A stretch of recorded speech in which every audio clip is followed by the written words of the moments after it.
Congress party ఇవాల్టి నుంచి లోక్సభ నియోజకవర్గాల వారీగా సమీక్షా సమావేశాలు నిర్వహించనుంది. గాంధీ భవన్లో తొలి రోజు మెదక్, మల్కాజ్గిరి లోక్సభ నియోజకవర్గాలపై సమీక్షా సమావేశాలు జరగనున్నాయి. మరింత సమాచారం మా ప్రతినిధి తిరుపాల ప్రత్యక్ష ప్రసారం ద్వారా అందిస్తారు. అనుదీప్, మరికొద్దిసేపట్లో గాంధీ భవన్లో ఈ పార్లమెంట్ల వారీగా పార్లమెంట్ నియోజకవర్గాల వారీగా సమీక్షా సమావేశాలు మొదలు కానున్నాయి. ఈవేళ మొదటి రోజున మెదక్, తర్వాత మల్కాజ్గిరి ఈ రెండు పార్లమెంట్ నియోజకవర్గాలకు సంబంధించిన నాయకులతో సమీక్షా సమావేశం నిర్వహిస్తున్నారు. రేపు మరో 3 పార్లమెంట్ నియోజకవర్గాలకు సంబంధించిన నాయకులతో కూడా సమీక్ష చేయనున్నట్టుగా ఇప్పటికే పిసిసి ప్రకటన చేసింది. ఇప్పటికే గాంధీ భవన్కి పిసిసి అధ్యక్షుడు మహేష్ కుమార్ గౌడ్ చేరుకున్నారు. మిగిలిన మంత్రులు కానీ మిగిలిన నాయకులు కానీ ఈ ఏదైతే మెదక్కు సంబంధించిన పార్లమెంట్కి సంబంధించిన నాయకులందరూ కూడా ఇప్పుడిప్పుడే గాంధీ భవన్ చేరుకుంటారు. మరికొద్దిసేపట్లో ఇక్కడ మొదలుగా ఉన్నది. ఇప్పటికే ఈ రాష్ట్ర వ్యవహారాల ఇన్ఛార్జి మీనాక్షి నటరాజన్ కూడా గాంధీ భవన్కు మరికొద్దిసేపట్లో రానున్నారు. ఈ బాధ్యతలు తీసుకున్న తర్వాత రాష్ట్ర వ్యాప్తంగా కాంగ్రెస్ పార్టీ స్థితిగతులు ఏమిటో తెలుసుకోవడానికి నియోజకవర్గాల వారీగా పార్లమెంట్ నియోజకవర్గాల వారీగా సమీక్షా సమావేశాలు నిర్వహించాలని నిర్ణయించారు. ఆ మేరకు ఆమె సూచన మేరకు ఈ సమీక్షా సమావేశాలు చేస్తున్నట్టుగా పార్టీ వర్గాలు చెప్తున్నాయి. ఇప్పటికే 5 పార్లమెంట్ నియోజకవర్గాలకు సంబంధించి తేదీలను సమయాలను నిర్ణయించారు. మిగిలిన పార్లమెంటు నియోజకవర్గాలకు సంబంధించి అంటే మొత్తం 17 ఉండగా ఇప్పటికే 5 పార్లమెంట్ నియోజకవర్గాలకు సంబంధించి సమయాల తేదీలు ప్రకటించగా మిగిలిన వాటికి సంబంధించి 12కు సంబంధించి కూడా రేపు ఎల్లుండి ఆయా పార్లమెంటుకు సంబంధించిన ఆ నియోజకవర్గాలకు సంబంధించిన సమీక్షలు ఎప్పుడు జరుగుతాయి, ఏ తేదీల్లో జరుగుతాయి అన్నది ప్రకటన చేసే అవకాశం ఉన్నది.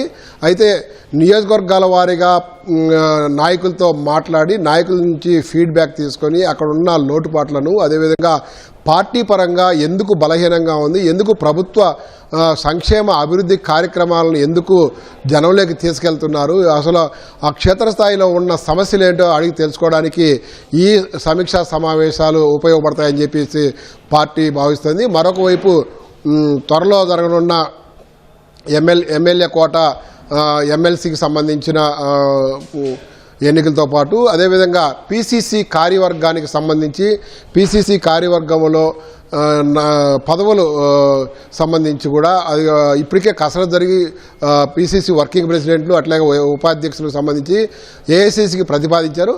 అయితే ఆ కసరత్తు అంతా కూడా గత రాష్ట్ర వ్యవహారాల ఇన్ఛార్జి దీపాదాస్ మున్సి నేతృత్వంలో జరిగిన కసరత్తు కాబట్టి కొత్తగా నియామకమైన మీనాక్షి నటరాజన్ వచ్చిన తర్వాత తిరిగి ఏదైతే ఏఐసిసికి ఇప్పటికే ప్రతిపాదనలు పంపించారో వాటన్నిటిని కూడా ఆ జాబితాను కూడా పూర్తిగా పరిశీలించాలని చెప్పి నిర్ణయించినట్టుగా పార్టీ వర్గాలు చెప్తున్నాయి. కాబట్టి ఏఐసిసికి పంపిన ఆ జాబితా అంతటి కూడా మరొకసారి పరిశీలించిన తర్వాత తిరిగి రిప్రజెంట్ చేసేదానికి అవకాశం ఉంటుందని చెప్తున్నారు. అయితే ఈ పార్లమెంట్ల వారీగా ఎప్పుడైతే ఈ సమీక్షలు చేసినట్లయితే కూడా అన్ని రకాల సమస్యలు అంటే నియోజకవర్గాల వారీగా పార్టీ నాయకుల మధ్య ఉన్న విభేదాలు కావచ్చు, భేదాభిప్రాయాలు కావచ్చు, పార్టీకి సంబంధించిన కానీ లేకపోతే ప్రభుత్వానికి సంబంధించిన అంశాలను ఎందుకు క్షేత్రస్థాయిలోకి వెళ్ళలేకపోతున్నారు, అక్కడున్న సమస్యలు ఏంటి, వాటి పరిష్కారానికి ఎలాంటి చర్యలు తీసుకోవాలో తదితర అంశాలన్నిటి మీద కూడా పూర్తి స్థాయిలో అవగాహన వచ్చే అవకాశం ఉండదని చెప్పేసి కూడా పార్టీ భావిస్తుంది. కాబట్టి ఈ నేపథ్యంలోనే ఈ పార్లమెంట్ నియోజకవర్గాల వారీగా ఈ సమీక్షా సమావేశాలు నిర్వహిస్తున్నట్టుగా పార్టీ వర్గాలు చెప్తున్నాయి. కాబట్టి ఈ వేళ నుంచి వరుసగా మొత్తం 17 పార్లమెంట్ నియోజకవర్గాలకు సంబంధించి కూడా ఈ సమీక్షా సమావేశాలు కొనసాగనున్నాయి.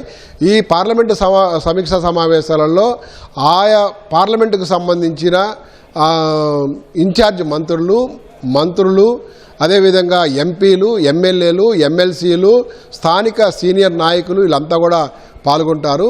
ఇక్కడ ప్రతి సమావేశంలో కూడా పిసిసి అధ్యక్షుడితో పాటు రాష్ట్ర వ్యవహారాల ఇన్ఛార్జి అదేవిధంగా ఏఐసిసి కార్యదర్శులు కూడా ఈ సమీక్ష సమావేశంలో పాల్గొని వ్యక్తిగతంగా అభిప్రాయాలు తెలుసుకునే అవకాశం ఉంటుంది. దాదాపు ఒక్కొక్క పార్లమెంటు నియోజకవర్గం పరిధిలో ఈ పాల్గొనే నాయకుల సంఖ్య దాదాపు 30 నుంచి 35 మంది ఉంటారని అంచనా వేస్తున్నారు. ఇప్పుడు మెదక్ పార్లమెంటుకు సంబంధించి పార్లమెంట్ నియోజకవర్గానికి సమీక్షకు సంబంధించి అయితే కూడా 31 మంది దాకా నాయకులు ఉన్నట్టుగా పార్టీ వర్గాలు చెప్తున్నాయి. అదేవిధంగా ఆ తర్వాత జరిగే మల్కాజ్గిరి పార్లమెంట్ నియోజకవర్గం పెద్దది కాబట్టి అక్కడ ఎక్కువ సంఖ్యలో పాల్గొనే అవకాశం ఉంది. దాదాపు 40-42 మంది దాకా మల్కాజ్గిరి పార్లమెంట్ నియోజకవర్గానికి సంబంధించి సమీక్షా సమావేశంలో పాల్గొనే అవకాశం ఉంది.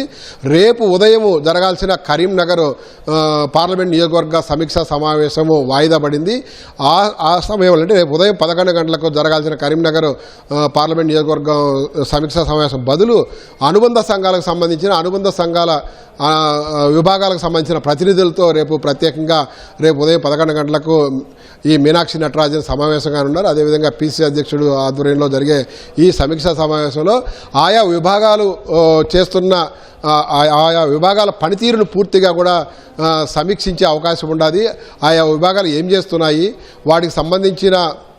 వాటికి అప్పగించిన పని ఏంటి, వాటి చేస్తున్న వాళ్ళు ఇప్పటి వరకు చేసిన పని ఏంటి, ఇవన్నీ కూడా వీటితో పాటు ప్రభుత్వ కార్యక్రమాలకు సంబంధించి ప్రభుత్వ సంక్షేమ అభివృద్ధి కార్యక్రమాలకు సంబంధించి ఆయా అనుబంధ విభాగాలు ఏ విధంగా ముందుకు తీసుకెళ్తున్నాయి, ఒకవేళ ముందుకు తీసుకెళ్ళలేకపోతే ఎందుకు ముందుకు తీసుకెళ్ళలేకపోతున్నాయి, అందుకు కారణాలు ఏంటి, అవన్నీ కూడా అన్వేషించి వాళ్ళకు దిశానిర్దేశం చేయాలని పార్టీ భావిస్తున్నట్టుగా తెలుస్తుంది. అందులో భాగంగానే రేపు ఉదయం 11 గంటలకు గాంధీ భవన్లో ఈ పిసిసి అనుబంధ విభాగాలకు సంబంధించిన ప్రతినిధులతో సమావేశం కానున్నది.